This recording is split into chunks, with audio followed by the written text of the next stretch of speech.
Okay, let's get into this story here. This debate that happened between Briahna Joy Gray, Kshama Sawant, and Ryan Grimm. Now, again, it just so happened that this debate happened right before the railroad workers came on. They were already scheduled to appear tonight. What I want you to do is I want you to think about what you just heard from the railroad workers. Take that in, channel it, let it marinate. And then I want you to keep that in mind when you listen to this debate. Now, there's certain parts here that I do want to comment on. I do think Ryan really got it handed to him. I just got to tell you. But there's certain parts here that I do want to comment on. There was one particular theme that I noticed that Ryan Grimm not once addressed throughout this debate. And I'm going to talk about that tonight. But again, here we are with the question, the railroad workers, how they were treated by politicians. Where was the squad on this issue? Did they vote correctly? What else could they have done? Let's go ahead and get into it. Kshama and I are of the mind that what happened with the squad and the vote for the tentative agreement amounts to a betrayal.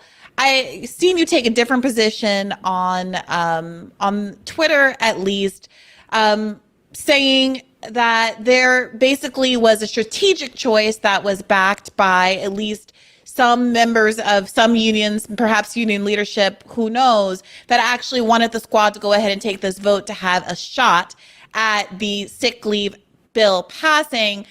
I am of the mind and have always been of the mind, and we were talking about this kind of offline while all of these votes were being counted, that there was a 0% chance that this was going to happen. It seemed like you were somewhat more credulous. Tell me why you don't see this as these votes as a betrayal by progressives of their fundamental duty not to vote for a strike-breaking bill. And so more is coming out about how this kind of strategy came together. And there's actually a bonus episode that I was listening to earlier today of Chapo Trap House, where Will interviews Jonah Furman and two railroad workers. And one of the railroad workers turned out to be one of the workers that I'd been talking to throughout this. Right? I've talked to him in the past, but I was talking about Devin Mance, who was the other guest on it. So Devin Mance is he talked about, so he's with the Brotherhood of Maintenance of Way employees, which is the BMWED, which is one of the ones that rejected the contract. And one of the reasons that rejected the contract is because I wanted to pause there for a second because he's explaining to you that one of the gentlemen that he listened to is with one of the unions that rejected the contract. So just keep that in mind. Remember what the railroad workers just told you when they were on here. Take that in mind when you're listening to this debate. Let's go on. There's an organized, and I just reached out for the actual name of it. It's called the BMWED Rank and File United. It's a caucus which is not part of leadership, that is organized within the BMWED to push the union to be more militant. And because of that organizing, that's a significant reason. I would say it's the reason why they were able to reject that contract, because they only rejected it with like a 51% vote. So, with a 51% win, everybody gets credit. So they have like 1.3 thousand members or something like that they've organized over the last year or so to try to push the union to be stronger, to push their union leadership to be stronger. So they rejected it. They then, this is what came out in Chapo, Jonah connected that rank and file caucus with Jamal Bowman's office. It was like, look, if the caucus was connected to Jamal Bowman, who is one of the most ineffective members of Congress. I've brought this up before. He is the weakest link when you talk about members of the squad. Somewhere along the way, someone thought it was a good idea to let him lead this. Just keep that in mind. The leadership's not going to fight for us if we're just going down. Let's go down swinging. Let's push for seven sick days on the floor. And once that started getting momentum, then you started seeing the kind of the Twitter accounts of the unions themselves saying that they also support this, because obviously union leadership, if the choice is between 0 sick days or 7 sick days, they're going to say we want the 7 sick days. So publicly they were, it's just an interesting moment, because by fighting, they kind of forced then everybody else to come with them, because they didn't want to be embarrassed and not be part of the fight. So it actually was rank and file organized workers who pushed this strategy. So to then turn around and say, how dare you? You should be kicked out of the DSA for listening to the rank and file united. Like, what do we want? So these workers organized themselves inside their union to push their union to be more militant. Their union. He's bringing up the DSA issue, and I'm going to show you some receipts on that, because let him finish, because he's bringing up that like the squad members should be kicked out of DSA. He's trying to criticize that. I was one of the people that said that, by the way. I said that on Rising, that they should be kicked out. But it's not just about this issue, and I'm going to get into that in just a second. But watch how he frames this argument, because he's going to say something else in a second that just doesn't fit. Watch this. Leadership goes with a Biden strategy, which completely fails. So the workers at the last minute try to salvage something out of it, and they go to their allies in DSA, actually, because there's DSA members in Bowman's office. That's how they get connected to Bowman's office. And then Bowman's like, yeah, all right, let's go for it. Let's fight. Let's not go down like the union leadership did. And instead of being like, Biden sucks, how could Biden have done this? Like, Biden had all the cards to play. And instead of doing that, instead of playing those cards, he sold the workers out. Instead of that, it's like kick Jamal Bowman out of the DSA. So, it's like, pause. This is the piece I want to address here. So Ryan Grimm, he starts talking about DSA. He's upset because some people are saying like they should be kicked out of DSA. And he's saying that why aren't more people pointing their fingers at Joe Biden? Well, we've actually done both. I criticized Joe Biden's involvement on this just a couple days ago on my show. I criticized Joe Biden's take on this the very first time I started talking about the fact that the railroad workers could possibly go on strike. So this is not the first time. I don't know who Ryan's been watching, but we have criticized Joe Biden's take on this as well. That being said, here's where he messed up. How you go from DSA and kicking out Jamal Bowman or squad members, and then you bring up Joe Biden and mention basically like, why aren't people attacking Joe Biden? Instead, people are saying kick squad members out of DSA. Joe Biden is not a DSA member. Sorry, but he's not. Joe Biden is not a member of DSA. I don't expect Joe Biden to not be a strike breaker. And I'm going to show you exactly what I mean by that. We'll come back to this clip because I brought receipts tonight. What is DSA's platform? There's 3 parts here I'm going to point out to tell you why they need to be kicked out of DSA. When we're looking at DSA's platform, let's look at the labor movement piece. Let's go down because I want to show you what they say here. The socialist movement and labor movement will rise or fall together. Our demands. Here's their demands. We're about to lay this shit out. So hold on. They list a bunch of them, but there's one in particular that I want to highlight. The legal right to a union for all, but even that's not it. The right to strike for all workers. It doesn't say the right to strike for all workers except for those that work for the railroad company. It does not say that. All workers. That's a DSA platform. The issue that we have is the fact that you have squad members who are members of DSA who voted to prevent the railroad workers from going on strike. That's a DSA policy. So yes, Ryan Grimm, yes, they should be kicked out of DSA. Joe Biden is not a DSA member. Thank you. It's not just that reason. It's not just that particular reason. There's another reason why they should be pushed out of DSA. We need to talk about abolition of the carceral state. This is also DSA platform. Let's go down. First one, we are committed to the horizon of abolition and the path leading us there. Our demands. Number one, defund the police. By rejecting any expansion to police budgets or scope of enforcement while cutting budgets annually towards zero. Squad voted to fund the police. Squad don't even talk about defunding the police anymore. There was one member left that was still willing to do so, and that was Cori Bush, and she don't even talk about it anymore because she's been told to be silent. Because Nancy Pelosi said months ago, that is not the direction the Democratic Party is moving in, and you don't hear any of them mention it anymore. That's reason number two why they should be removed from DSA. Ryan, I don't think know their policies. I don't think Ryan knows this. Let's go on. Reason number three, international solidarity, anti-imperialism, and anti-militarism. Oh, we're going into this one. Again, here's a huge one. Let's highlight this one. Stand in solidarity with the Palestinian struggle against apartheid, colonialism, and military occupation, and for equality, human rights, and self-determination, including boycott, divestment, and sanctions, the BDS movement. This is movement number three. Only one member I know of is back in the Palestinian struggle, and that's Rashida Tlaib. The rest of them sold out.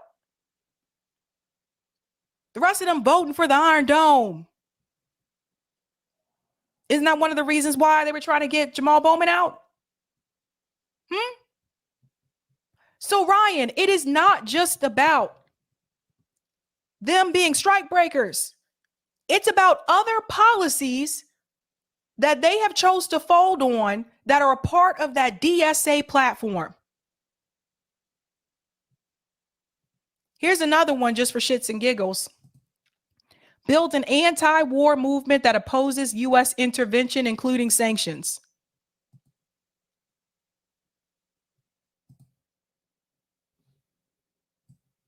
I told you I was coming with receipts. So why are they still a part of this organization at this point? They're not doing any of those things. They're definitely sure as hell not standing with the Palestinian people, with the exception of Rashida Tlaib. So yes, they should be removed from the organization. And somebody remind Ryan Grimm that Joe Biden is not a DSA member.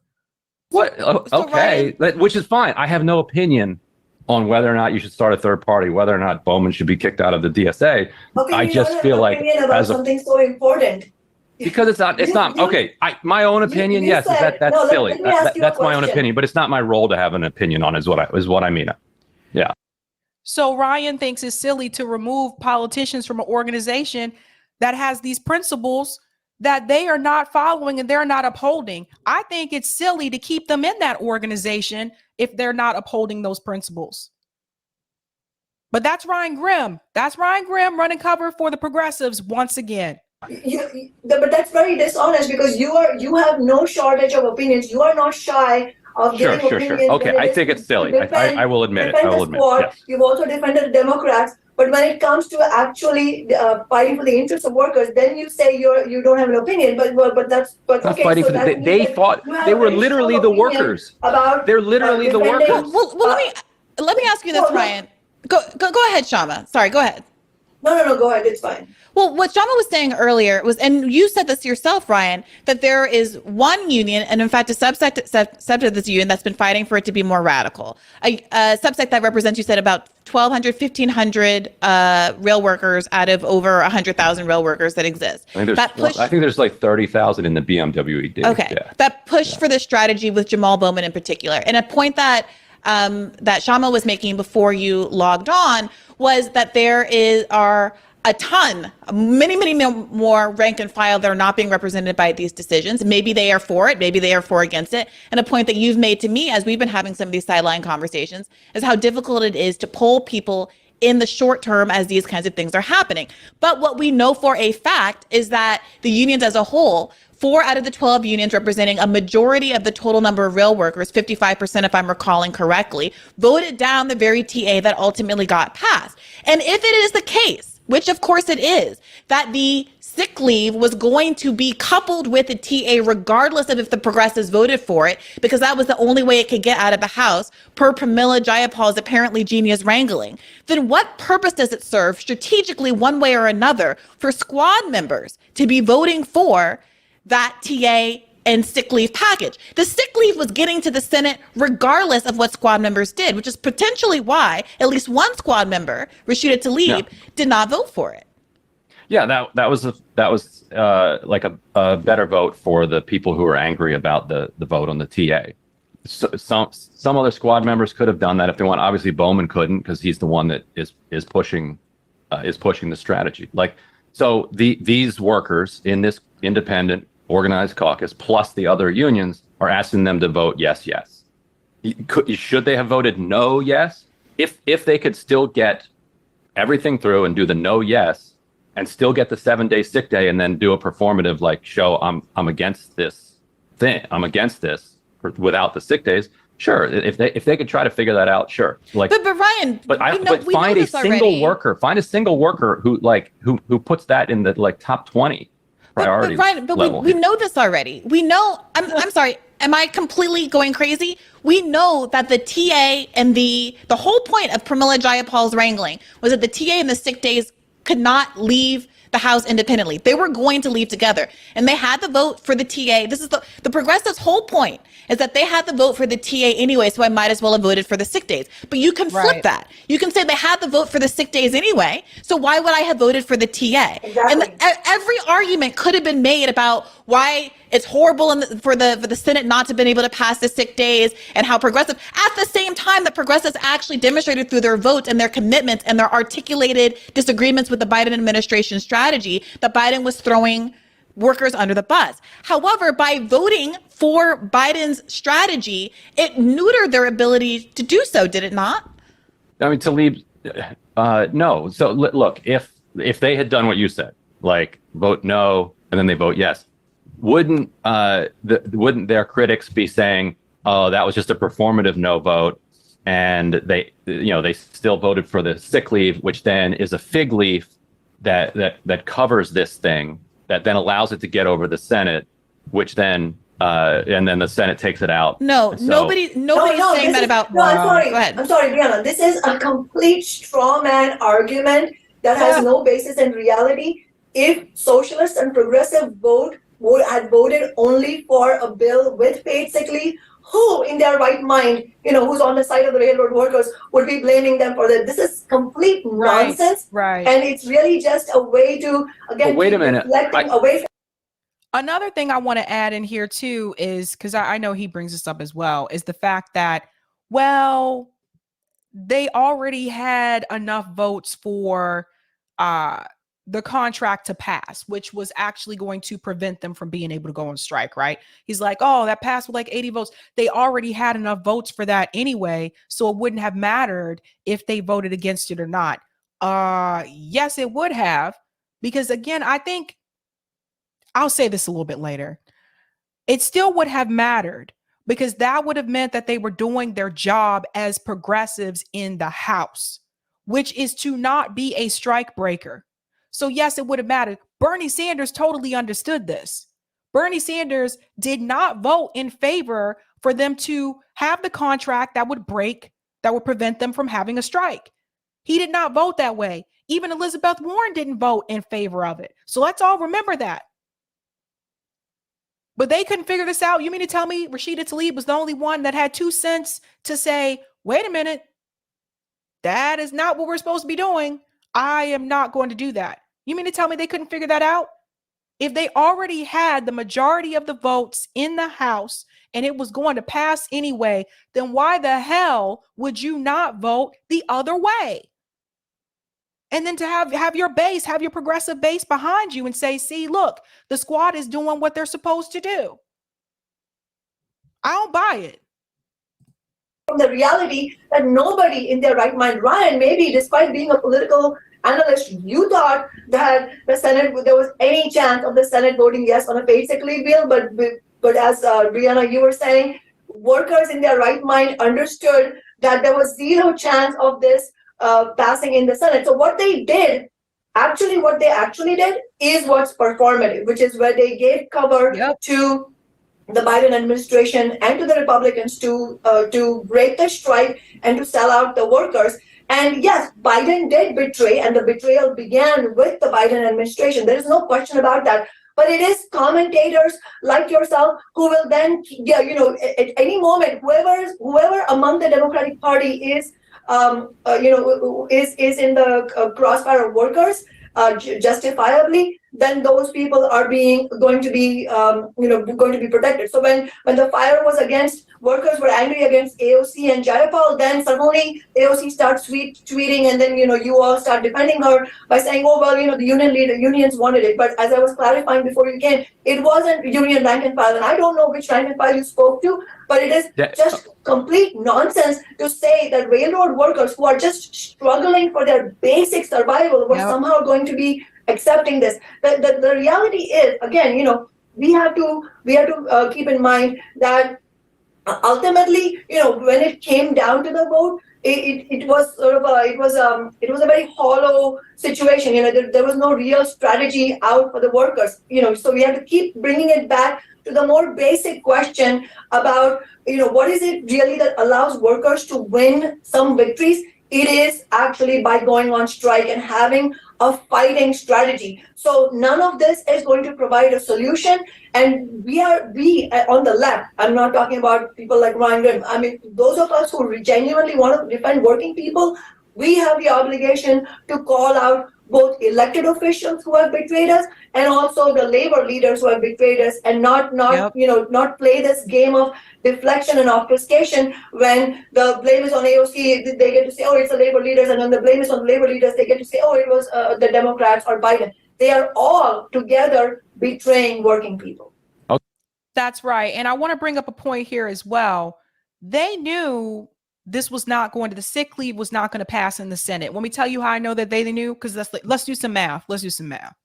Now, we already know Joe Manchin was not going to be for this. We already knew that. He had already announced it before the vote happened. So why would you then think that it would pass in the Senate if Joe Manchin, number one, was already against it? Now, it turned out there were 6 Republicans that did support the 7-day sick leave, but that was performative too, because the only reason they stepped forward to vote for it is because they knew that it wasn't going to pass. They already knew the sick leave did not have the votes to pass. So this is their chance to say, let me be performative and show my constituents that I care about them having sick leave, knowing damn well if it had the votes to pass, they would not have supported it for the most part. I seriously doubt that. So I consider that to be performative as well. But I will also say this. They had to have known, the squad had to have known that the sick days were not going to pass in the Senate. They had to have known that. I knew that, and I'm not even there. So how is Ryan Grimm falling for this? How is he falling for this? He has direct contact with progressives in Congress. We don't. Okay, well, I would say just go listen to the interview with the workers that Chapo posted. It's called BMWED, Rank and File United. Those Ryan, are the one of those two workers was just on Bad Faith podcast last week. Ross was on Bad Faith last week. We had this conversation last Wednesday, the day all of this went down. And he was against pushing for the we talked before the votes were actually cast. So we didn't have an explicit vote about something that I think none of us really contemplated would happen, which is progressives providing cover for. Sorry, so this is the part that I feel like we're kind of talking past each other on, Ryan. The strategy itself seems like a strategy in quotation marks that you would design to provide explicit cover for a bad outcome, because there is no strategic gain from anybody who cares about the interests of labor for progressives voting for this thing. Coupling the sick leave and the sick days and the TA in the House had the effect of not actually enabling the sick days to get out of the House any more than it had the effect of enabling the TA to get out of the House. Because the business interest of America wanted the strike to be crushed, they were going to vote for the combination package, knowing that the Senate could take care of crushing the sick days. That piece is very important. The business class, corporate interests. A lot of times legislation that passes through has some type of corporate interest. So that piece is very important. The 7-day sick leave doesn't benefit corporate interests. It benefits the workers and solely the workers. So of course they were going to vote against that and tear that down. And this is what people really need to understand here. The fact that in 2022, we can't even guarantee sick pay for people. Like this is appalling. This is appalling. You guys see why they should have forced the vote for Medicare for all? You guys see this? Now is they only want to guarantee sick pay for people. What is next? So the idea that to have a strategy where you have an up-down vote on the sick days required squad members to vote for the TA coming out of the House is complete malarkey. It's bullshit. Like the strategy itself makes no sense. The only reason to have it then is to provide, the only purpose that it serves for someone like Pramila Jayapal is to provide cover for the AOCs and the Jamal Moments and the et cetera who have to justify why they're voting for something that, as Kshama has described, is a pure labor crushing, strike crushing vote. Do you see it differently? I mean, so if you listen to that interview, the other point that that Devin makes is that this, as far as he's aware, it's the first time that using the Railway Labor Act that a PEB, like a bargain that was kind of brokered by the president, has ever been strengthened. Like that this sets a precedent. Perhaps it had been done for airlines, but it has never happened before with rail workers. It's always been, here it is, we're shoving this down your throat, take it. So for the House to make it actually better sets a new precedent. What? So they've been stalling this for 3. They've been that Congress can actually make a deal for workers better. So why do you want Congress to even make the deal for workers? Why do you want the government to come in and make a deal for the workers? Like, this is the piece that's really weird to me. And he says this as though this is a positive thing. And through all of this debate, not once does he mention the core issue here, which is the fact that you have these companies exploiting these workers. The capitalist system is not working in this country. It is not working. The government should not be intervening at all to make a contract for the workers and to tell them what they can and cannot get. So there's a reason he cares about this, and he explained it. The carriers have been stalling for 3 years, as you know. You've covered this. Yes. And the reason that they've been stalling is because they know that they can just jam it down their throats, using the Railway Labor Act and using Congress, right? So now that has changed a little bit because now you have a situation where the House has actually made it better. So if the union, so they're 2 years away from their next contract negotiation. Those negotiations practically start now. Actually, they still have to wrap up the last one, but they're going to start negotiating their next contract very soon.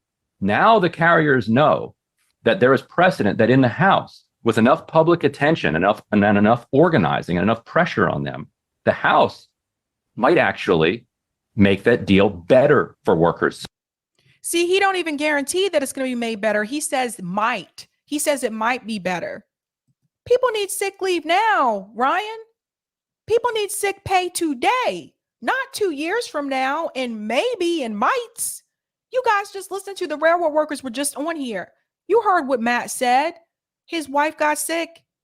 She passed away. He did not get paid for that. I think Ryan should talk to other people. He needs to talk to other workers instead of coming out here running cover for the squad.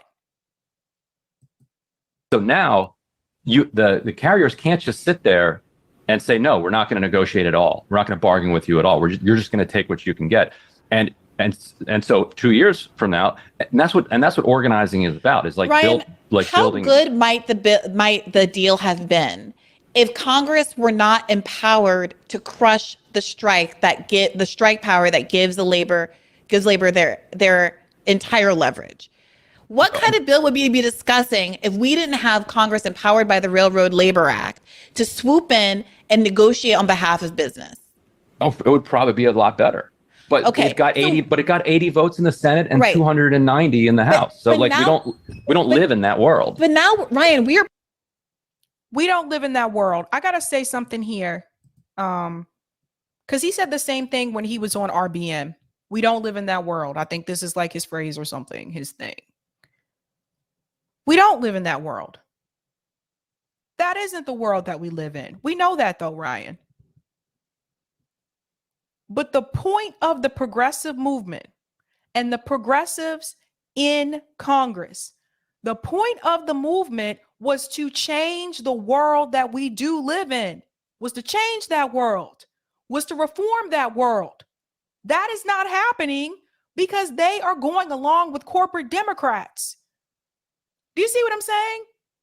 It was very clear to me listening to this conversation that Ryan is one of those people where it seems like he may have issues with the way that politics runs, the system is run. He may have issues with it, but he's also the type of person that will take a seat back and just say, but that's just how it is. We already have those people, Ryan. Those are most of the politicians in DC. The whole point of the progressive movement was to change that world, to make it better, to reform it. So because that has not happened, whether it's been with Force the Vote, whether it's been for voting for the Iron Dome, whether it has been for backing the state of Israel instead of the Palestinians like they're supposed to do, according to DSA and according to Justice Democrats, whether it's been any of these other whack-ass votes that they've had where they have not acted the way that they're supposed to, whether it's been them backing off on defunding the police. The reason why we don't have that world, Ryan, is because the people who were sent there to DC to reform it and to kind of change that world fell back and caved in. So now Ryan Grimm can continue to say this shit for the next couple of years, however long they're still in DC. We don't live in that world. We don't live in that world. Got this many votes in the House. Got that many votes in the Senate. This is just not the world we live in. The numbers are what they are. They just don't add up. Well, it was going to pass anyway. He can continue to do that because they're not doing their job. And they're not doing their job because people like him are continuing to run cover for them. That's why. Progressives on a progressive podcast that are talking about the incremental improvement, apparently, to a deal that people have been saying firmly no to, despite any other incremental improvements that have been offered up on the table, because the fundamental crux of the disagreement, the sick days, were not in it. And this is why, Ryan, people have accused other reporters who have been covering this, and Jamal Bowman, AOC, Jonah Furman, others, of basically neutering the power of the moment and providing cover for the establishment. Because at the end of the day, the shift in the conversation from why on earth do we have this bill that enables Biden to crush a labor action? And why does Biden get to still call himself the best labor president since FDR while crushing labor? Instead of having that conversation, vociferously argued by the squad members in the broader left media sphere, we're having a conversation where we are celebrating what are supposed to be the left flank of our political discourse for creating a machination in the House that gave cover to progressives to allow that strike crushing to happen in the first instance. Every time we have tried to do some type of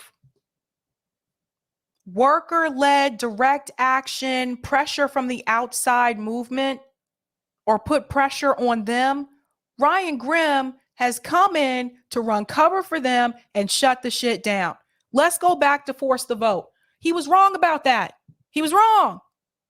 He was right about the fact that McCarthy would not become speaker. But he was wrong to oppose it because, again, the part that Ryan is missing here, and I'm starting to think he's missing it on purpose, to be honest with you. The part that Ryan is missing here is this.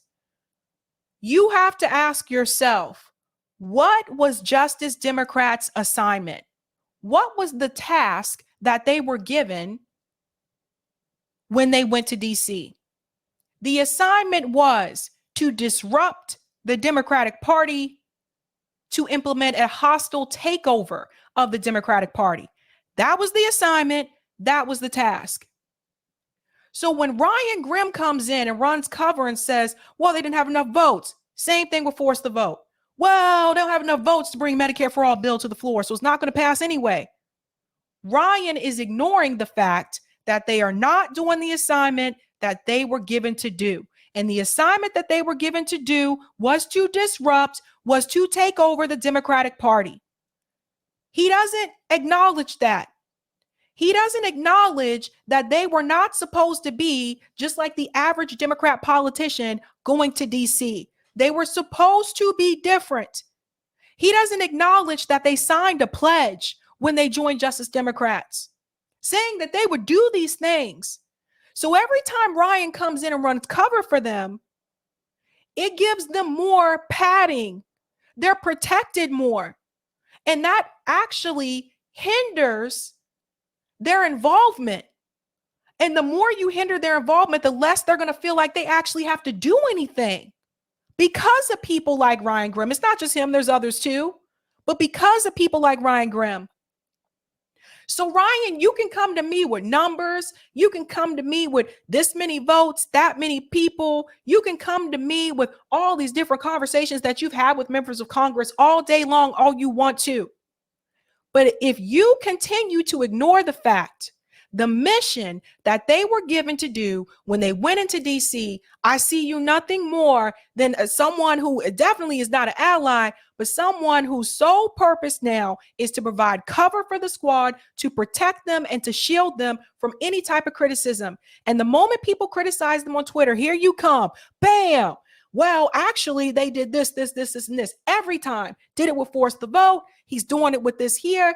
Every time he's there to run cover. And it is a problem. And if you guys don't see this and you don't call this shit out, there is something up. There is something up. He does it more than anybody. Even Anna Kasparian was not buying this shit. Even Anna Kasparian had things to say about the way that they voted, that they were strike breakers. Ryan did not. Pay attention to that. Again, ask yourself, what was their assignment going into DC? So, but maybe the workers don't want to be part of this fantasy play. Like the workers, What like fantasy actually, play? What are you talking? to get rid of the Railway Labor Act. Good. Let's get rid of the Railway Labor Act of 1923. Like, what are you talking about? Like, there's no, like, who's organizing that? Coming in here after it's already been enacted. Go ahead, Kshama. And then I'm sorry. It's already it's done, and then people are going to come in on Monday morning and say they're going to get rid of the Railway Labor Act. This guy slows down any type of chance of progress that we have. There he goes talking about the Railroad Labor Act. Oh, what are we supposed to do? It's been here since the 20s. We're just supposed to get rid of it? You can't force the vote for Medicare for all. You don't have the votes on the floor. DSA handbook policy. One of the first things that they were supposed to do. Anytime. He criticized our General Strike Summit and didn't even watch it. This guy was on Twitter and he goes, oh my God, people having a General Strike Summit. Whoa, people are not ready for a general strike. A summit is education. It's education, Ryan. You can't have strikes without education. You can't have a general strike without education. The civil rights movement didn't happen without education first. But here he come. Anytime we try to do any type of outside movement or push pressure back, Ryan Grimm jumps on Twitter. Let me see how I can put it into this shit and keep people voting for the squad and keep people back in the Democratic Party. That shit's suspect. It's sus. Go ahead, Kshama. I think this is just terrible. This kind of obfuscation. It's like, moving the goalpost at every moment to in order to keep from admitting to this undeniable logic that Briahna, you were talking about, that there is no universe where you can describe this as a good thing. There was nothing good to be gained out of voting for a bill without the paid sick leave, but as the TA bill, as you were saying, and I see you shifting your arguments, Ryan. Every time we present an argument, you're talking about something else. When you went on the Revolutionary Blackout Network podcast, you said that you're not arguing it's a quote. You said you're not arguing it's a good thing that the squad did, and yet your overwhelming emphasis is quote unquote explaining. I'm saying putting quotes because I don't think it explains it, but you're trying to explain and defend their actions. When we talk about them, you say it's Biden. When you say it's Biden, it's the Railway Labor Act.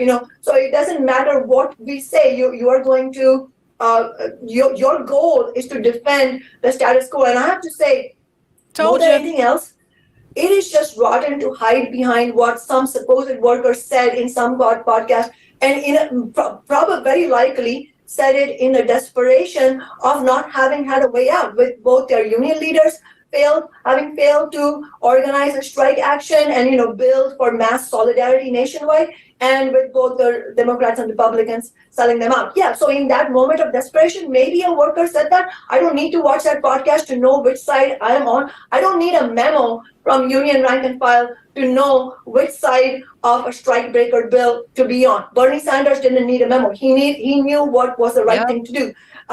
I just wanted to share another example of what it takes to actually stand up for workers. When the UPS Teamsters in 2018 were facing, another bad tentative agreement, at that time, the rank and file were very angry, and they had taken a strike authorization vote earlier that year. Does that mean that unanimously 100% of the members voted for strike authorization? Obviously not. So, this whole thing of, there was one worker somewhere on some podcast who said that this was okay. So what? Yes, that's true. There is no vote in the labor movement, and I don't know how much Ryan actually knows about the labor movement. I have been a rank and file member of the labor movement. I've been a delegate to the Labor Council. I have spent 10 years as an elected representative alongside rank and file labor. I know how these things happen, and there is no vote which is unanimous. You can always find one worker who is not for the strike action, who is maybe who has conservative ideas and all that stuff. But that is not the point. The point is, are you, as an elected representative who calls yourself a socialist or a progressive, do you understand what your role is? And the reason I'm mentioning the UPS contract battle in 2018 is that at that time, I've been a city council member for over 9 years. So now, in 2018, 90% of the rank and file of the UPS and Teamsters took a strike authorization vote. I wrote a public op-ed in response to that, saying that if the rank and file go on strike, I will have their back. And just for writing that op-ed, the Teamsters in the Seattle area, the Teamster leadership, let's be clear, in the Seattle area, the labor bureaucrats, they decided to punish me for that, and they refused, and in fact, the entire Labor Council leadership refused to support our re-election campaign in 2019, and we were able to win that campaign despite that and defeat the pro-corporate candidate that the labor leadership had supported, because we had the rank and file on our side. The rank and file of the Teamsters Union was donating to our campaign and was door knocking and tabling for our campaign. That is how you stand up for rank and file labor, not hiding behind maybe one conservative rank and file union member, let alone hiding behind the leadership. As a matter of fact, it is your duty to call out the labor leadership that is selling out workers. And that is why ultimately we are not going to have a solution. Again, I'm not here to have an academic debate about supposed clever stratagems among people, in Congress. I'm here to fight for workers, and I'm here to talk to the workers who are listening to this show. And ultimately, my message is to them. I don't expect to convince Ryan Grimm. My message is to workers. And as far as what is our, what is our way forward? Like, where do we go from here? We cannot have a starting point for a way forward unless we talk about the tasks ahead, not only in terms of holding elected officials accountable, and yes, that is why I do believe as a DSA member myself, that unless the DSA leadership expels these betrayers, they are going to be, the DSA leadership has to own this betrayal. But it's not just about. Do you see what I'm saying? That's exactly the point that I was making as well. There has to be someone has to hold them accountable here, whether it's DSA, whether it's the organization Justice Democrats. Somebody has to do it. Someone has to do it. Obviously, it don't look like it's going to be Ryan. Let me be clear. The reason why Ryan Grimm has access to them is because he's not going to heavily criticize them. If Ryan Grimm was doing the same things that we're doing, he would not have access to them. You see how it works? That's why you don't see them go on to independent media like that, because they know they're not going to go onto shows where people are going to be heavily critical of them. They're not even going onto the shows for people who are defending them. So what does that tell you? There's a reason why he has access to them per se. Now, I do want to speed ahead just a little bit here. I'm not going to be able to play the entire thingy, but there's another piece I want to get to here, I think. Rank and file voted against that contract. So you're supposedly saying that even that does not provide any clarity to the socialists and the progressives, let alone Biden, of what to do? Come on, give me a break. No, let me be clear here. The rank and file union, the BMW, the Brotherhood of Maintenance of Employees, the one that you meant, Maintenance of Way Employees, the one that you mentioned, they're one of the biggest trade unions in this group. They voted it down. A significant reason that they voted it down is that this rank and file caucus inside the union organized against it to try to push leadership to get a better deal. So they're with you. They're 100% with you on that. The same people who did that are the people who then went to Bowman's office and said, "Hey, can we do this?" You're now saying it's one guy who's probably conservative. No. No one's saying it's one guy who's probably conservative, Ryan. But let me ask you this. Can you justify independently on principles of labor power organization and the stated desires of the union vote as a whole who voted down this contract? Can you justify strategically why this would be something that squad members should do to vote for a TA that was going to pass anyway? Listen to what he says. Like, yes, if I were like a squad advisor in their office telling them what to do, I'd say, look, Pelosi's out of here anyway. Like you've already got the agreement for the sick days. It's gonna pass with like 300 votes. Just go up there and vote no. Like it's gonna be easier for you in public if you just go there and vote no. That is what I would have advised.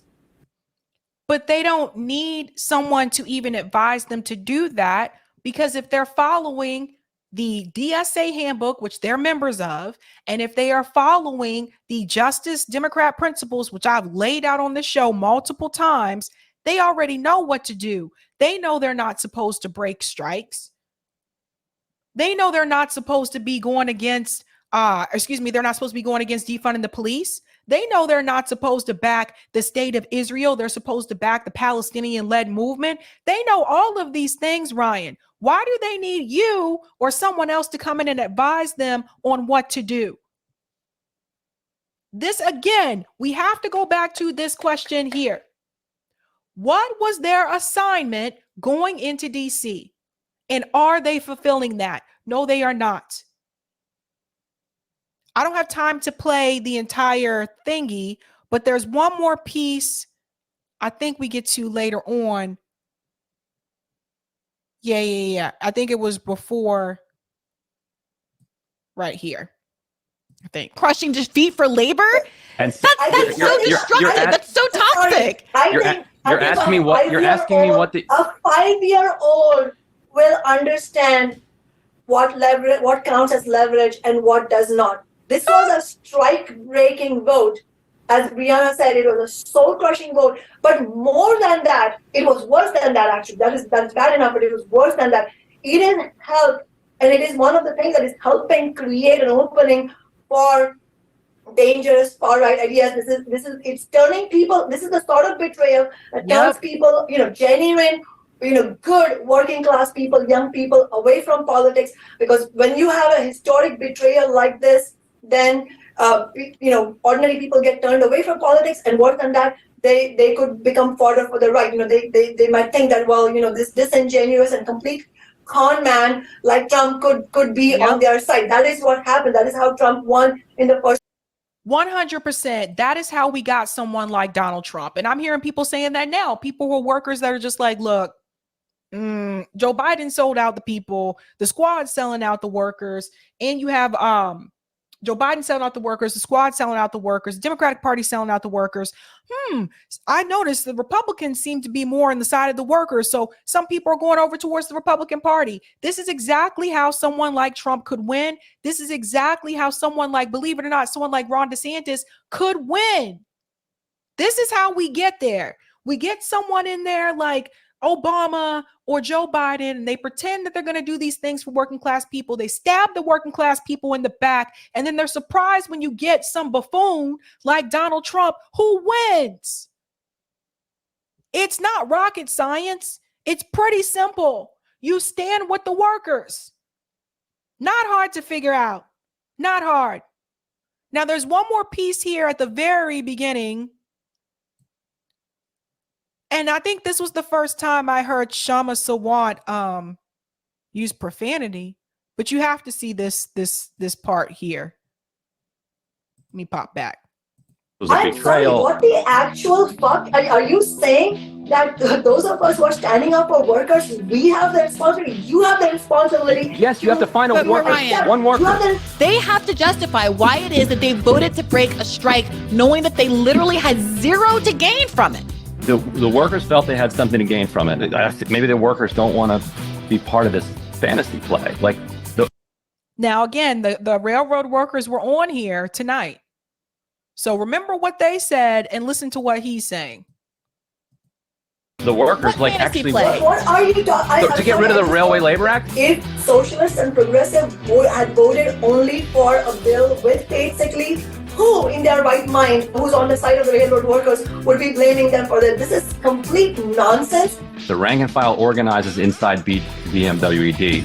They push Ryan, this strategy. You cannot. And you're like, well, there's cherry-pick. some conservative, and you smear them as conservative. On what basis are you smearing these workers? I do not appreciate you obscuring what I said. I am very glad to be having. Yeah, so I can't show the entire vid because I do have call in tonight. So I figured you guys would want to talk about this. But the interview was called Debate, Did the Squad Betray Rail Workers? So definitely check it out. It's a longer interview. I think it's almost 2 hours. Yeah, it's almost 2 hours. So definitely check that out. Now, I have one more thing that I do want to show you as well. One of the things that's mentioned, I didn't get to it in the interview, but one of the things that was mentioned that Ryan Grimm said, you guys should talk to them. You guys should tell them that. And Bree reminds him that we can't because we don't have access to them. Ryan Grimm does. So I was on Rising earlier this week, and I want you to hear what I said towards the end, directed towards people like Ryan Grimm, who does have access to them, that does not hold them accountable. Listen to this. That's correct. And I think we need to ask ourselves, are they effective at this point in time?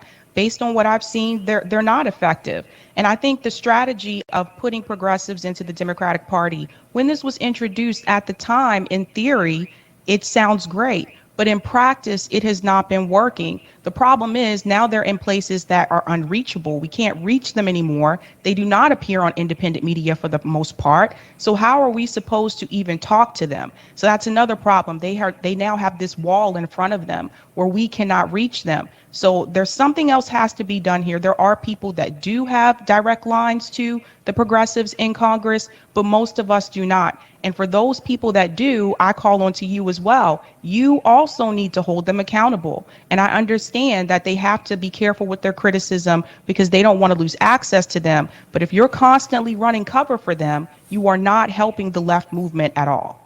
Well, thank you, Sabrina, for joining us today. Thank you. Yeah, that was directed towards people like Ryan Grimm, because that's exactly what he's doing.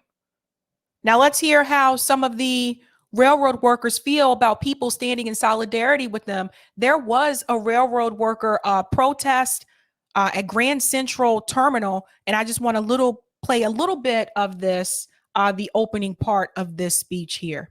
President acted in the interests of the railroad companies. They've been doing that since 1926 when they enforced that law only for railway workers and airline pilots. To take away the right of our brothers and sisters to strike is a violation of their human rights. To take away their right to be sick so that they can speed up and exploit us more is a violation of our human rights. So we came tonight to make a statement. We saw our airline pilots were here in solidarity to make a statement. And so the program tonight is one of solidarity with our brothers and sisters who fight every day to transport and deliver you and goods and services across this country. Well said. Well said. If you want to see the rest of this video here, it is called Unions Are Waking Up to Political Parties, and that is by Occupy Radio. So yeah, definitely check that out.